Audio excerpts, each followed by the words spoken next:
Hello, I'm Dr. Joel B. Goodin. Today I'll be talking about the theoretical and/or conceptual framework. We generally pick one. If you're working with me, I encourage everybody to choose one framework. You probably heard that in a previous video. But here, what we're going to do is take what you wrote about in a small section in chapter 1, and we're going to elaborate quite a bit. There's going to be a few things that we'll repeat, but primarily we are elaborating on the framework that you're going to use. As we discussed previously, it is the lens by which you are going to try to understand the situation, what you're going to do about the situation, how you're going to ask the research questions, and ultimately it's going to be the lens by which you understand what the data are saying. So I know that's a bit complicated, but let's say that you have a school teacher, and you've had different types of assignments growing up. You've had assignments that were sort of graded on effort, and assignments that were graded on scrupulous details like writing everything in proper format and spelling and everything. And you've had some that were all about the content. And so it's sort of a measuring stick. And sort of with each new teacher that you had, especially in K-12 and then in college if you did that, which I think most of you watching this probably did, you learn with each professor sort of what measuring stick they used to grade, or you tried to understand, and then you tried to prepare for that measuring stick. And so I say all that to say that you need a sort of a measuring stick for the data. You need a good way to understand it. Of course, your teacher that grades on effort would grade, you'd get a different grade on a paper than if they had graded on the scrupulous details, or if they had graded on the content. Each of those three grades would be different because you were interpreting the deliverable in different ways, or the data. And so in the same way, you get to pick the lens. I always picture a magnifying glass. The lens by which you will look at the data and say, that is good. And we're not really searching for that is good, that is bad, or that's an A plus or a C minus.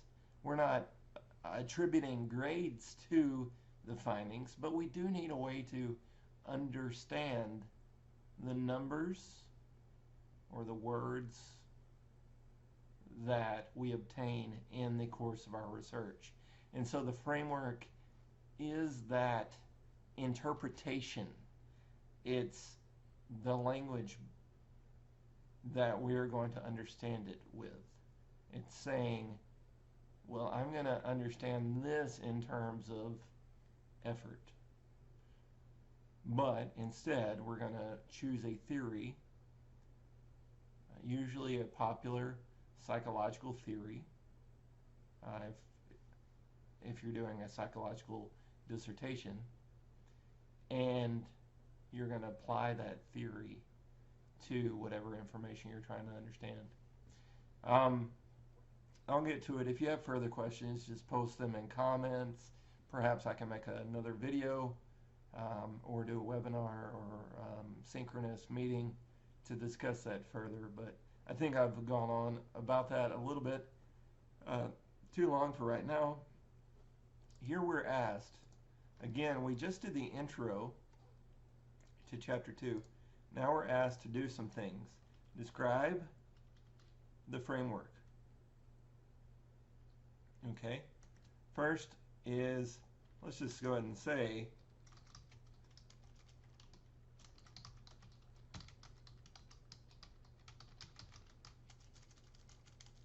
apparently can't type, and fill in that the guiding framework for the proposed study is, and name it. Again, remind us what the name of it is, and now you're asked to describe.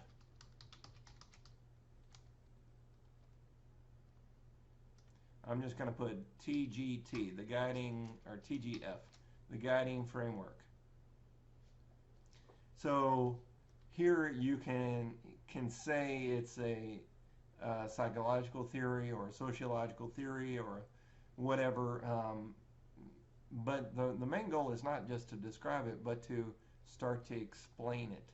That is the goal of this criterion and of this section. You want to explain it so that it's sort of like giving a masterclass presentation on this framework. You just touched on it. You gave a little taste or a teaser of it in chapter 1, and now you're going to give a very concise but thorough masterclass of the framework, explaining the important things that somebody that reads your dissertation needs to know about the framework in order to understand later how you're going to apply that framework to understand the findings.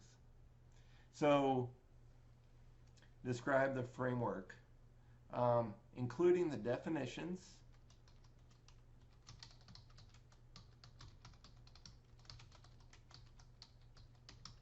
include an explanation,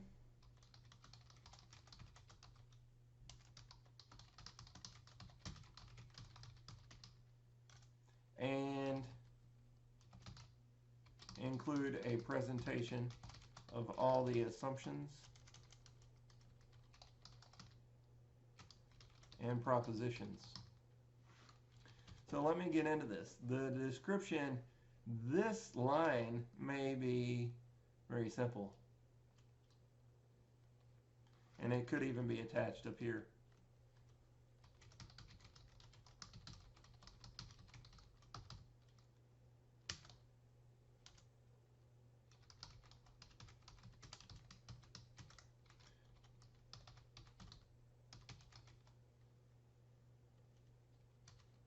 I just made that up. I have no idea. I didn't even give it a title, but it's by Hans Gutenberg in 2003. A lot of times they'll be really old. They could be 1953. It could be quite an old theory, and that's okay. Most frameworks are going to be aged, and that's okay. You want to normally cite the seminal author, the originator, at least once. You can use more current articles to talk about the pieces a little bit further, or you can use some of the original author's comments. Typically they will have published, let's say Hans Gutenberg is a real person, probably is somewhere, and they probably published in 2003 and then maybe sort of refined their theory in 2006 and 2008 and 2014, so forth. They keep refining it and keep publishing and trying to learn more using their theory, and so you can cite different articles from them and by other studies that have used the Hans Gutenberg theory of, let's call it, online dating theory. I like to keep things interesting, so we're going to go there. I'll have to be careful with the content. All right, so describe the ODT in this case. Well, the theory is which I just included that up there, didn't I? And you want to, normally these are 3 words or something, 4 sometimes. You might introduce the abbreviation and then use it from there on. So ODT suggests that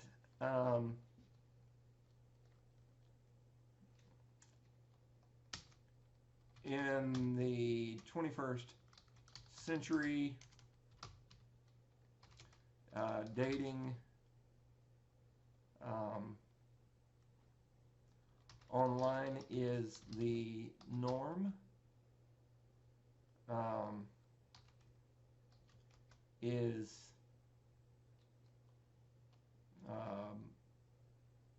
implicitly biased in favor of females.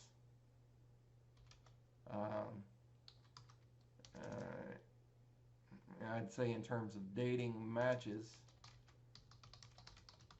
I'm just making this stuff up. In terms of getting a yes to a date, but promotes misogyny. A lot of people get a lot of messages and pictures they don't want, especially the females. So in that way, it's definitely not biased in their favor. Promotes misogyny and increases rejection among its users. I don't know why it got so dark with what online dating is, but it is for many people a very dark place. I was talking with somebody earlier about it. That's probably why we're doing it. All right, so describe ODT. So I just gave a brief explanation, and it appears to have some sort of statements. And you know, if I didn't do this on purpose, but I have sort of 1, 2, 3, 4 things that it's doing according to that sentence. So include definitions and concepts. So let's say there's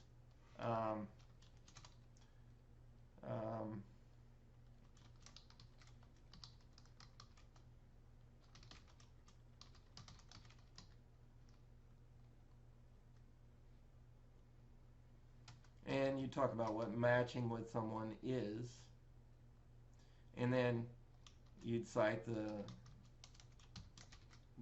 source, probably spell that out, and then anything else like ODT. Also discusses rejection, which is defined as any, let's call it right swipe, that is not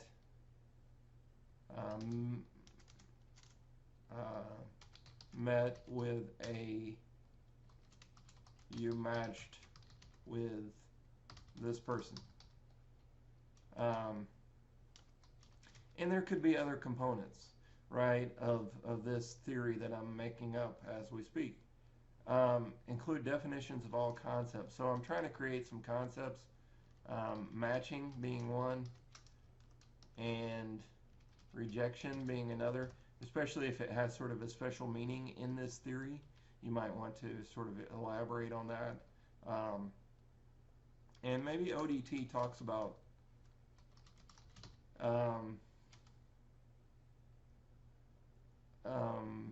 failed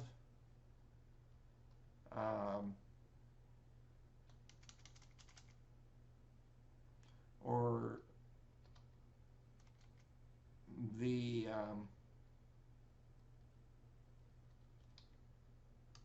time lapsed expectations, which asserts that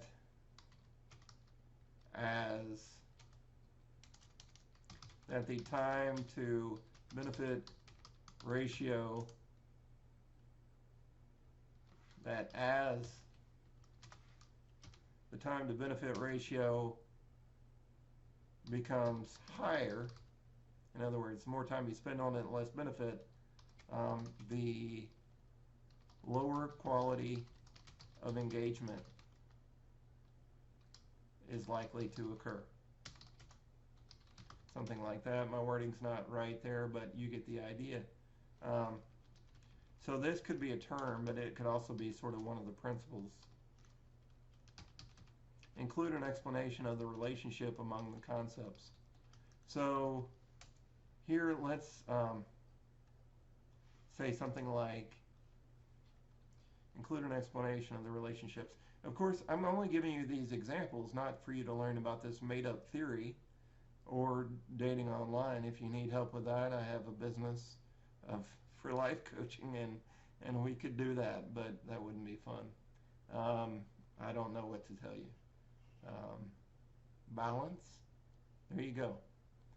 Don't spend too much time doing it, and unless it's better by the time you're watching this video.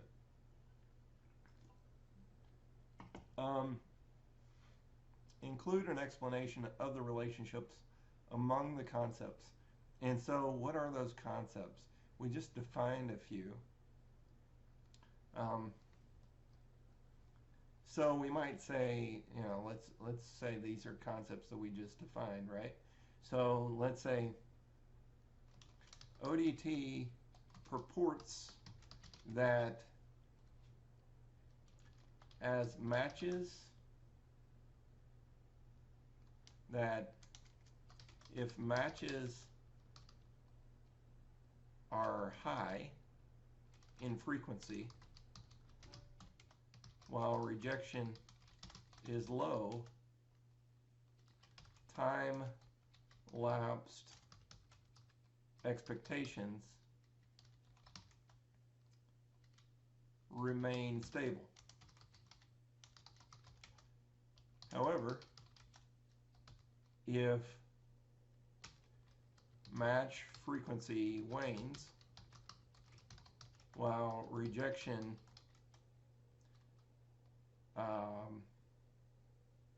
because they are sort of in opposition, matching to rejection, while rejection increases, time-lapsed expectations are a negative outcome, resulting in a lower quality user experience. Something like that. Include an explanation of the relationships among the concepts. So based on this silly theory I've just made, it sort of makes sense. Time-lapsed, I'm not sure that's the right word, but you get the idea as time passes. Include a presentation of all the assumptions and propositions. So maybe it assumes, ODT assumes that the dating app is not built, it is sort of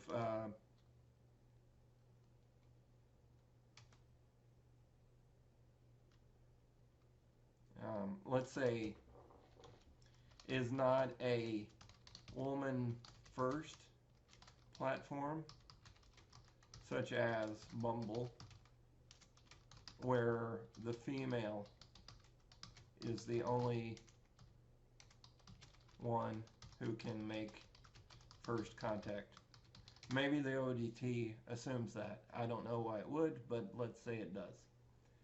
And there, like, for instance, maybe it does that because on Bumble, not only can you be rejected if you don't match with the person, but what if you do match and the person, say you're the guy, and then the female never sort of reaches out because they get to give the first chat. They get to open chat. And what if they don't do that? Then there'd be sort of a double rejection situation potential. You know, like two types of rejection. And so ODT might need to be expanded for people who use Bumble or something like that. What else does it assume? It assumes that we're talking about uh, the full spectrum of gender identities. Maybe it assumes that this is a romantic platform. It assumes that people are looking for um, all sorts of romantic and sexual engagement. I don't know. I don't know. But you want to list there in any propositions. It says ODT asserts that users want three things. One, opportunity. Two, clarity. And three, success. Okay, and maybe these are the three things that define whether they're happy. Did you get the chance to match? Was it clear whether you matched or not? And did you have any success? And maybe if any of these three pieces are missing, then maybe that's a principle. If any are missing, the user quality is likely to suffer. So the theory can have sort of different areas that it talks about in terms of whatever you're discussing. Now you don't want to be all over the place though. You want to stick to maybe these three, a theory that has like three main things. But it could be those three things, or it could be sort of these three things: matching, rejection, and time lapse expectations. Of course, the fourth thing that's sort of in there is user quality, not of the user, but enjoyment. So experience quality. So I want you to understand that what you're doing is you're explaining, you're breaking down the theory for the reader so that they can understand, here's what the theory says, here's how it's put together, let me explain it to you in, sort of a short session, right? Explain the origin. Well, I've already done that up above, so we've covered that. Developed in 2003. I think I've got that, by HV or something like that. Yeah. Demonstrate detailed knowledge of and familiarity with both the historical and current literature. So you might say in 2005, you're going to spell out the name. HV expanded on the theory to include non-cisgender individuals in 2007. HV expanded the ODT to better understand the virtual reality apps. Of course, those, I don't know if there really are those, but let's say there were. That, anything that sort of took place. And so you're giving sort of a history of here's how it developed. In 2021, HV worked with Lars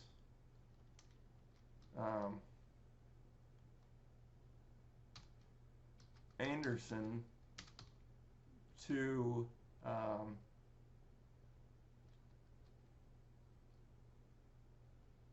formulate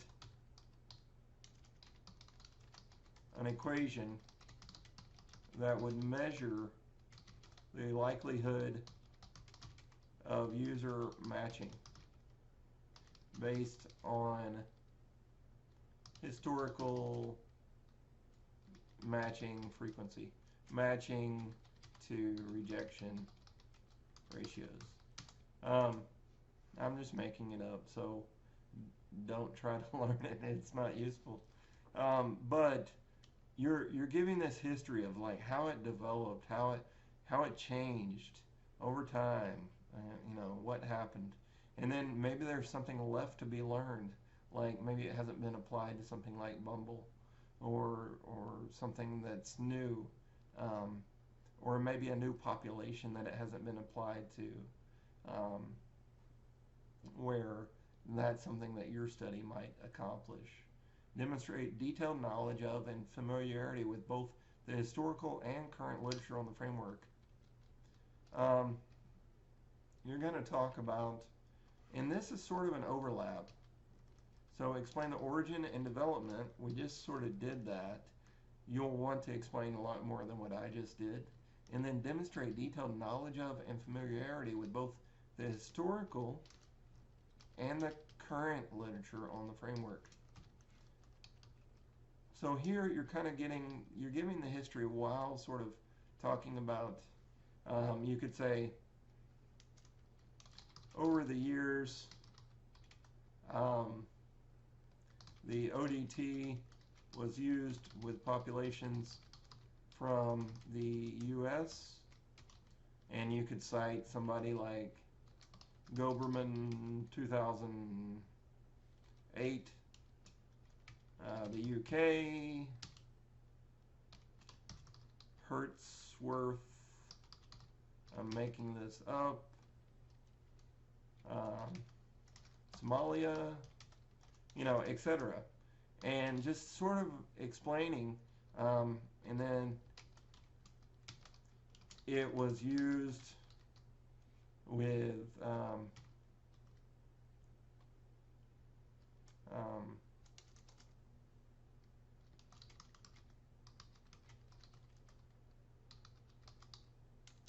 a sample of teenagers,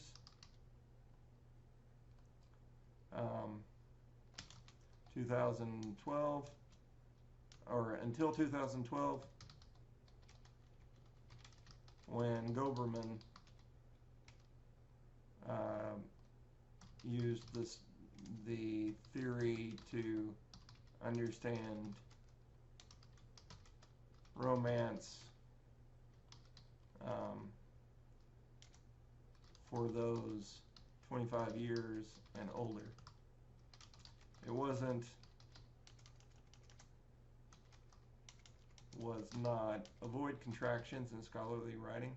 It was not until 2018 that Hertzworth and HV applied the ODT to older adult romance engagement. Something like that. In here, you're sort of getting into one issue up here that you're going to sort of have a crossover here, because you're asked to identify existing research studies that use this framework in a similar way. So here is sort of the relevant literature that is relevant to your study. So you might say, this is really the history. And then here you're getting into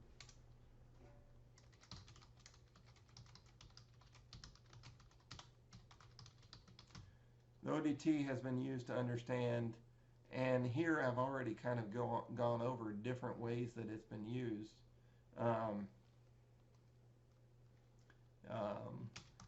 But let's say somebody did a study of suicides among despondent teens who used dating apps. And citation, we're going to call that person A, right? With a date. The ODT has also been used to understand, or was also used by Goberman to who found that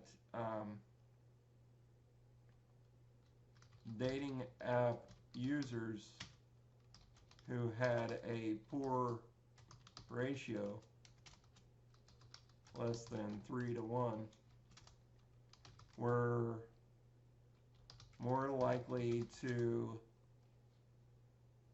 give up on the idea of true love.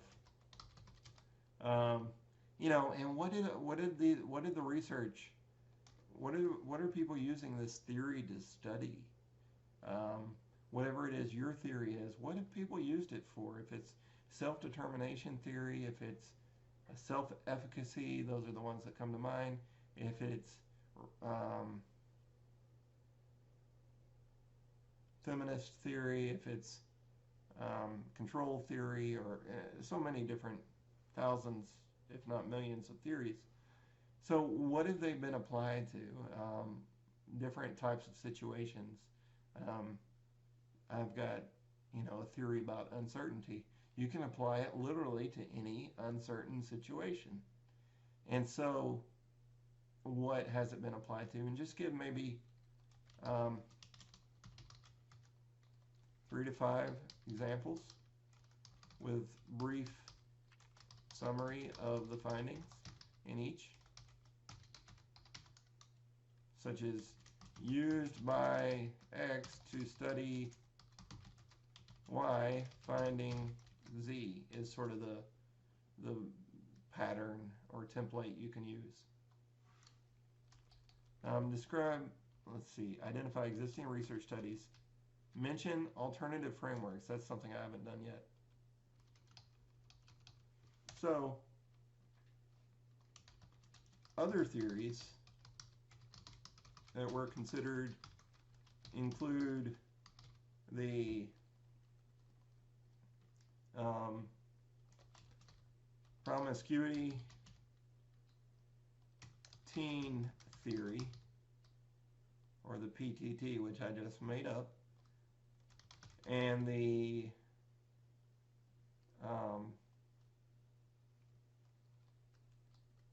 ideal mate theory. And then you might describe the PTT asserts that, and describe it,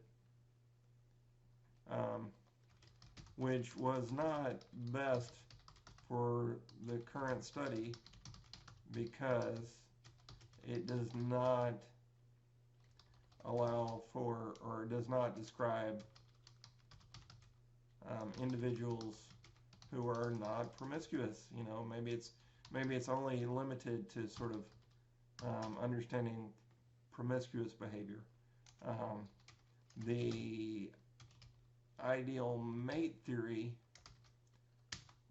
asserts, normally when you talk about theories you talk in the present tense, whereas with research you talk in the past tense. The research has been done. Theories are sort of like living things that still say what they're saying. And so the theory still says things in the present tense. And so we generally talk about theories in the present tense. The IMT asserts whatever it asserts, which was not appropriate for the proposed research because the purpose of the study is to, let's say, understand short-term relationships rather than long-term outcomes. In other words, you might not be doing a longitudinal study, and therefore the ideal mate theory maybe is built for something where you truly look at sort of over time, how did these, true love ended in marriage, did that last, and that might require more of a longitudinal approach. I'm just sort of explaining. And what you want to do is do the same. Pick out some theories that might have worked, explain why they don't work, and then say, therefore, the ODT was chosen to address the study. And then this next criterion, describe how and why the selected framework relates to the present study and how it guided the development of the problem, purpose, and research questions. So let's look at that. Here I'm going to just copy over something I have in my notes. So I think you've seen this before. I have these questions. You want to say how it aligns with the problem. The ODT was appropriate for developing the problem.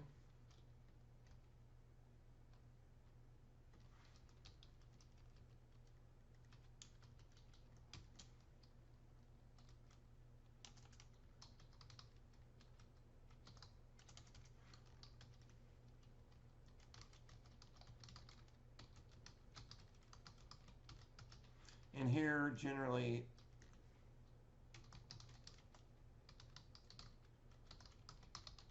I ask you to restate the problem, and then maybe start a new sentence and say it is appropriate or it is suitable or strategic to address the problem. You don't need to restate it if you just did, because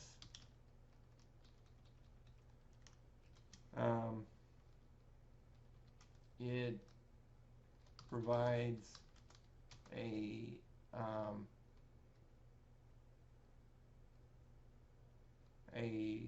set of principles by which the researcher can begin to understand, and let's say the problem was how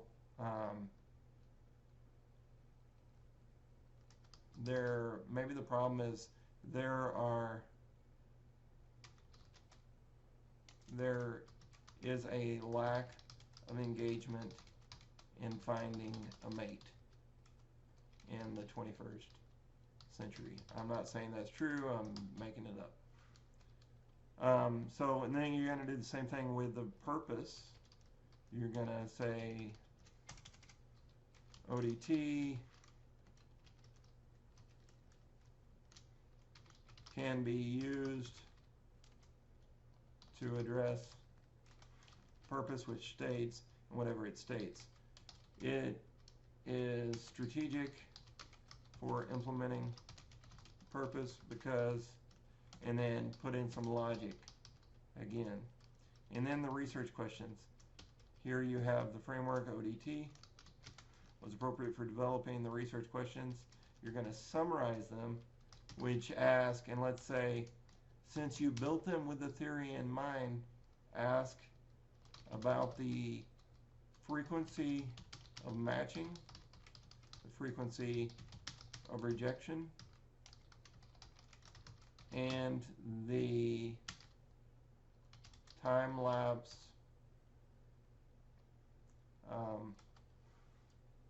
I forget what I called it.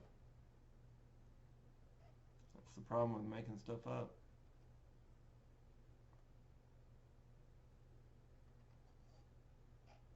I think I had it up here. Time-lapsed expectations.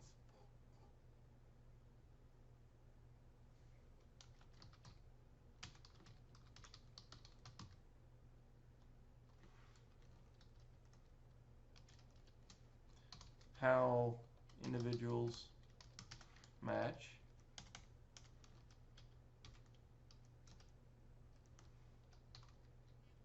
how rejection occurs,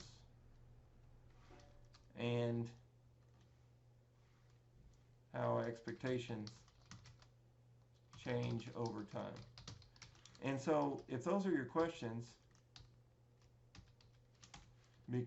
then if you've built them into the research questions, then you've just explained how your theory covers those three things, because ODT stipulates matching, rejection, and time-lapsed expectations, or stipulates or explains, let's say, explains a relationship between or among how individuals match, endure rejection, and change time-lapsed expectations. So here is really important that you notice that you've built in to your research questions, hopefully, if you build it in, your theory into the research questions. So let's say you asked a question about, and it's not going to be this short, but you're summarizing it here. How do individuals perceive matching when they're online dating, when they are online dating? And here you're just summarizing it. How do individuals perceive the experience of rejection when dating online? And obviously you're just summarizing, let's say, 3 questions that you've built in so that they can easily be understood by using ODT, or whatever your theory is, right? Please don't use ODT. It is made up, fictional, unicorn. Rainbows are real. But you get the idea. So that is it for the framework section. Notice that you're going to use about, let's say, 8 to 15 pages, I would say, here. Now, it could be more on the 8 side. Again, this depends on your level of writing quality and concision, how sort of concise you can say things. Here I've just sort of written the bare bones of a discussion, but again, you're trying to show that you have mastered comprehension. You're not going to share everything that you know about the theory or framework, but you are going to be able to explain the most important pieces. In other words, if you had to show this in a graphic that was, in between, at the bottom of this with shapes, maybe you could draw it, right? And I could do that right now, but I'm not going to make that graphic up for the imaginary theory. But if you had to, what would be the shapes? What would be the words in the shapes? And maybe like a flow chart graphic. What would be those words? Those are the things you need to talk about, and then explain what the arrows mean as one shape, sort of variable or whatever it is, construct affects the next, and then that effect, maybe there's a feedback loop. Whatever it is, you want to explain that theory as an expert. And by doing this sort of literature review of the theory, you should gain some mastery in the theory beyond what you had in chapter 1. And so part of this is to explain it, but by doing it, you are obtaining the level of expertise that you're going to need to use it, especially when you start to use this theory to sort of look at the findings in chapter 4 and chapter 5 later on. You need to have a very good grasp on what the theory really means and to have it really well understood, So it's prepping the reader for the study that you're doing, but it's also obviously preparing you. And that's what the dissertation is really meant to do. It's you're not meant to have all this knowledge and wisdom and research acumen before starting the dissertation. You're meant to have the raw skills and the motivation and hopefully the passion for the topic. But it's during the dissertation, by doing the dissertation, that you will accomplish and sort of become a scholar of a different caliber, on a higher plateau, if you will. And it's through this journey, this process of writing these things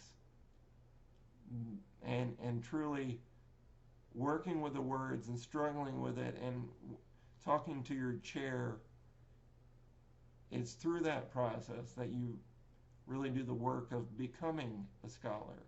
And it's really that logical process of thinking deeply and critically, and also understanding how to explain it to a potential audience. That is a big part of becoming that scholar that you want to be. And so, I'll see you next time, and we will talk about the actual literature review and how to synthesize as you're doing it. Thank you.